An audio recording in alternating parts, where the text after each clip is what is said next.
ಚಕ್ರವರ್ತಿ news, ಇದು ಭ್ರಷ್ಟರ ವಿರುದ್ಧ ಬ್ರಹ್ಮಾಸ್ತ್ರ. ನಮಸ್ಕಾರ ವೀಕ್ಷಕ, ಚಕ್ರವರ್ತಿ ನ್ಯೂಸ್ಗೆ ಸ್ವಾಗತ. ನಾನು ಚೇತನ್ ಶಿವಶಿಲ್. ಚಕ್ರವರ್ತಿ ನ್ಯೂಸ್ ನ ಸುದ್ದಿಗಳು ನಿಮ್ಗೆ ಸರಿಯಾಗಿ ತಲುಪ್ತಾ ಇಲ್ವಾ? ಹಾಗಾದ್ರೆ ಕೂಡಲೇ ನಮ್ಮ ಚಾನಲ್ ನ ಸಬ್ಸ್ಕ್ರೈಬ್ ಮಾಡ್ಕೊಳ್ಳಿ, ಪಕ್ಕದಲ್ಲಿರುವ ಬೆಲ್ ಐಕಾನ್ ನ ಕ್ಲಿಕ್ ಮಾಡಿ. ಹಾಗೆ ಮಾಡೋದ್ರಿಂದ ನಾವು ಮಾಡುವ ಪ್ರತಿಯೊಂದು ಸುದ್ದಿ ನಿಮ್ಗೆ ಆಗಿಂದಾಗ ನಿಮ್ಮ ಮೊಬೈಲ್ಗೆ ತಲುಪುತ್ತೆ. ನಾನು MS ಕ್ವಾರಿ ವಕೀಲರು, ವೆಂಕಟಪುರ ಅಧ್ಯಕ್ಷರು, ಮುದ್ದೇಬೇಳ ಬಾರ್ಷನ್, ತಾಲೂಕು ಮುದ್ದೇಬೇಳ, ಡಿಸ್ಟಿಕ್ ವಿಜಯಪುರ. ಇವತ್ತಿನ ಕರ್ನಾಟಕ ರಾಜ್ಯ ವಕೀಲರ ಪರಿಷತ್ತಿನ ಚುನಾವಣೆಯಲ್ಲಿ ನಾನು ಅಭ್ಯರ್ಥಿಯಾಗಿ ಸ್ಪರ್ಧಿಸುತ್ತಿದ್ದು, ನನ್ನ ಸೀರಿಯಲ್ ನಂಬರ್ 53 ಇದ್ದು, ಅದಕ್ಕೆ ಪ್ರಥಮ ಪ್ರಾಶಸ್ತ್ಯದ ಮತವನ್ನು ಕೊಡಬೇಕಂತ ತಮ್ಮಲ್ಲಿ ವಿನಂತಿ ಪೂರ್ವಕವಾಗಿ ಕೇಳಿಕೊಳ್ಳುತ್ತೇನೆ. ಮೊದಲನೇದಾಗಿ ನನ್ನ ಧ್ಯೇಯೋದ್ದೇಶಗಳು ಅಂದ್ರೆ ಕರ್ನಾಟಕ ರಾಜ್ಯ ವಕೀಲರ ಪರಿಷತ್ತಿನಲ್ಲಿ ಆಗಬೇಕಂತ ಕೆಲಸದಲ್ಲಿ ಮೊದಲೇ ಪ್ರಾಶಸ್ತ್ಯ ಎಲ್ಲ ವಕೀಲರಿಗೆ ಪ್ರಥಮವಾಗಿ ಇನ್ಶೂರೆನ್ಸ್ ಮಾಡ್ಬೇಕಂತ ಹೇಳಿ ನನ್ನ ವೈಯಕ್ತಿಕ ಅಭಿಪ್ರಾಯ.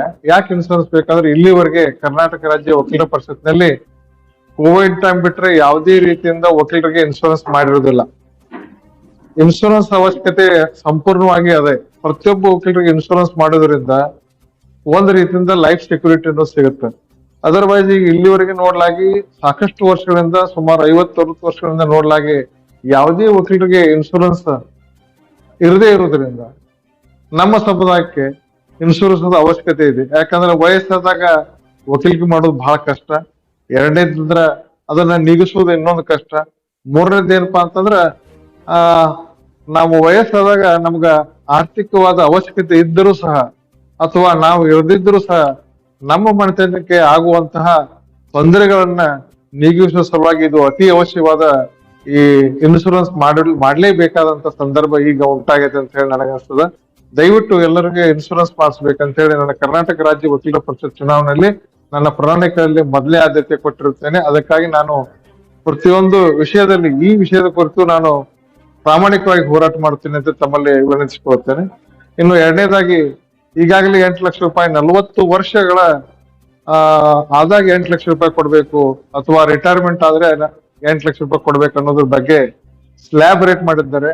ಅದು ಸಮಂಜಸ ಅನಿಸ್ತಿಲ್ಲ. ಯಾಕಂತಂದ್ರೆ ಜೀವಕ್ಕೆ ಬೆಲೆ 40 ವರ್ಷ ದುಡಿದ ನಂತರ 8 ಲಕ್ಷ ಕೊಡೋದಂದ್ರೆ ಈಗ 80,000 ರೂಪಾಯಿ 40 ವರ್ಷಕ್ಕೆ ತಗೊಂಡಂಗ ಆಗತ್ತ. ಅದು ಹಂಗಾಗ್ಬಾರ್ದು. ಅದು ಮಿನಿಮಮ್ ಇಲ್ಲ ಅಂದ್ರೂ 15ರಿಂದ 25 ಲಕ್ಷ ಆಗ್ಬೇಕಂತ ಹೇಳಿ ನನ್ನ ಅಂಬೋಣ. ಯಾಕಂದ್ರ ಒಂದು ಮನುಷ್ಯ ಯಾರೇ ಆಗ್ಲಿ ಜೀವನ ಪರ್ಯಂತ ದುಡಿದ ನಂತರ ಒಂದು ಒಳ್ಳೆಯ ಮೊತ್ತವನ್ನು ತಗೋಬೇಕು ಹೊರತು ಅದು ಸಾಂಕೇತಿಕವಾಗಿ ಇರಬಾರ್ದು. ಅಂದ್ರೆ ಇದು 8 ಲಕ್ಷ ಅಂದ್ರೆ ಸಾಂಕೇತಿಕವಾಗಿ ಇದೈತಿ. ಆ ಸಾಂಕೇತಿಕವಾಗಿ ಇರಬಾರ್ದು ಅಂತ ತೆಗೆದುಹಾಕಿ ನನ್ನ ಹೋರಾಟ ಏನಂದ್ರ 25 ಲಕ್ಷ ಪ್ರತಿಯೊಬ್ಬರು ವಕೀಲರಿಗೆ ತಮ್ಮ ನಿವೃತ್ತಿ ವಯಸ್ಸಿನಲ್ಲಿ ಅದು ಅವಶ್ಯಕತೆ ಇರ್ತದ, ಮುಪ್ಪಾವಸ್ಥೆಯಲ್ಲಿ ಅಂತ ತಿಳ್ಕೊಂಡು ನಾನು ಅದಕ್ಕಾಗಿ 8ರಿಂದ 25 ಲಕ್ಷ ರೂಪಾಯಿ ಅದು ಆಗ್ಬೇಕಂತ ಹೇಳಿ ಕೇಳ್ಕೊತೀನಿ. ಅದಕ್ಕೆ ಕೊಡುವಂತ ಸೋರ್ಸ್ ಅನ್ನ ಕ್ರಿಯೇಟ್ ಮಾಡ್ಬೋದು. ವಕಾಲತ್ತಿಗೆ ಇನ್ನೊಂದು 70 ರೂಪಾಯಿ ಕೊಡ್ಸಿರುವ 100 ರೂಪೀಸ್ ಪರ್ ವಕಾಲತ್. ಅಪ್ಲಿಕೇಶನ್ ಏನ್ ಹಾಕೋದ್ ಬೇಕಾಗಿಲ್ಲ. ಇದನ್ನ ಏನ್ ಮಾಡಿದ್ರೆ ಎಲ್ಲಾ ಭಾರತದವರು ಒಂದು ಪ್ರಪೋಸಲ್ ಕಳಿಸಿ ಕರ್ನಾಟಕ ರಾಜ್ಯ ವಕೀಲರ ಪರಿಷತ್ತಿಗೆ ಈ 25 ಲಕ್ಷ ರೂಪಾಯಿ ಒಬ್ಬ ವಕೀಲರು ಪಡಿಬೇಕಾದ್ರೆ ಏನ್ ಅವಶ್ಯಕತೆ ಐತಿ, ಅಮೌಂಟ್ ಎಷ್ಟು ಐತಿ ಅಂತ ಹೇಳಿ ಚರ್ಚೆ ಮಾಡಿ ಅದು ಒಂದು ಒಳ್ಳೆ ನಿರ್ಧಾರ ತಗೋಬೇಕನ್ನೋ ಉದ್ದೇಶಕ್ಕಾಗಿ ಇದನ್ನು ಮಾಡ್ತಾ ಇದ್ದೀನಿ. ಅದಕ್ಕೆ ದಯವಿಟ್ಟು ತಾವೆಲ್ಲರೂ ಈ ವಿಷಯಕ್ಕೆ ಸಹಕರಿಸಿ ನನಗೆ ಪ್ರಥಮ ಪ್ರಾಶಸ್ತ್ಯದ ಮತವನ್ನು ಕೊಡಬೇಕಂತ ನಾನು ತಮ್ಮಲ್ಲಿ ವಿನಂತಿ ಮಾಡ್ಕೊಳ್ತೇನೆ. ಇನ್ನು ಮೂರನೇದಾಗಿ, ಈಗ ಎಷ್ಟೋ ಜನ ಜೂನಿಯರ್ಸ್ ಬರ್ತಾರೆ, ಅವ್ರಿಗೆ ಬಂದ ಕೂಡಲೇ ವಕೀಲಿಕೆ ಮಾಡಿ ಪ್ರಾಕ್ಟೀಸ್ ಹತ್ಬೇಕಾದ್ರೆ ಟೈಮ್ ತಗೋತದ. ಆ ವೇಳೆಯಲ್ಲಿ ಅವ್ರಿಗೆ ಆರ್ಥಿಕವಾಗಿ ತೊಂದರೆ ಉಂಟಾಗುತ್ತೆ. ಈಗಾಗಲೇ ಡಿಸ್ಟಿಕ್ಗೆ ಅಥವಾ ತಾಲೂಕಿಗೆ 5 ಮಂದಿ 2 ಹಿಂಗೆಲ್ಲ ಸ್ಟೈಫಂಡ್ ಕೊಡ್ತಾರೆ ಸರ್ಕಾರದವರು.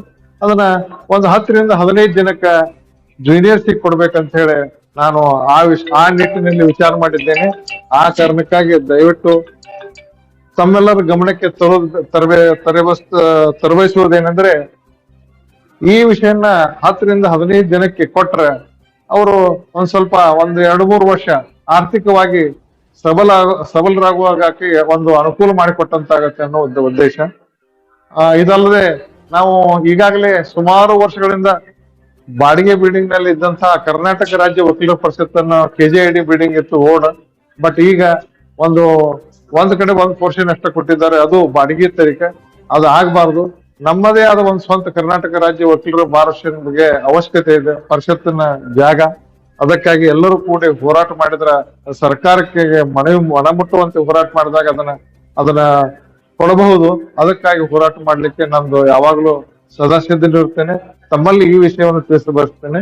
ಅದ ಕಾರಣಕ್ಕಾಗಿ ತಾವೆಲ್ಲರೂ ಈ ಪರಿಷತ್ ಚುನಾವಣೆಯಲ್ಲಿ ಸಾಕಷ್ಟು ಜನ ಅಭ್ಯರ್ಥಿಗಳು ನಿಂತಿದ್ರು, ಯಾರು ಯೋಗ್ಯ ತಮಗೆ ಅನ್ನಿಸ್ತಾರ ಅವರಿಗೆ ವೋಟ್ ಹಾಕಿ ಅವ್ರನ್ನ ಗೆಲ್ಲಿಸ್ಬೇಕು. ಮತ್ತು ಅದೇ ರೀತಿ ನಾನು ತಮ್ಮಲ್ಲಿ ಕಳಕಳಿ ವಿನಂತಿ ಏನಂತಂದ್ರೆ, ನನಗೆ ಪ್ರಥಮ ಪ್ರಾಶಸ್ತ್ಯ ಕೊಟ್ಟು ಗೆಲ್ಲಿಸಿದಲ್ಲಿ ನಾನು ಮುಂಬರುವ ಎಲ್ಲ ಅವಧಿಯಲ್ಲಿ ತಮ್ಮ ಸೇವೆಯನ್ನು ಮಾಡ್ಲಿಕ್ಕೆ ನಾನು ಸದಾ ಸಿದ್ಧನಿರುತ್ತೇನೆ ಅಂತ ಹೇಳಿ ನಾನು 2 ಮಾತು ಮುಗಿಸ್ತೇನೆ. ಜೈ ಹಿಂದ್, ಜೈ ಕರ್ನಾಟಕ. ಈ ಸುದ್ದಿ ನಿಮಗೆ ಇಷ್ಟ ಆಗಿದ್ರೆ ಲೈಕ್ ಮಾಡಿ, ಶೇರ್ ಮಾಡಿ, ಸಬ್ಸ್ಕ್ರೈಬ್ ಮಾಡಲು ಮರೆಯದಿರಿ. ನಿರಂತರ ಸುದ್ದಿಗಳಿಗಾಗಿ ನೋಡ್ತಾ ಇರಿ ಚಕ್ರವರ್ತಿ ನ್ಯೂಸ್. ಇದು ಭ್ರಷ್ಟರ ವಿರುದ್ಧ ಬ್ರಹ್ಮಾಸ್ತ್ರ.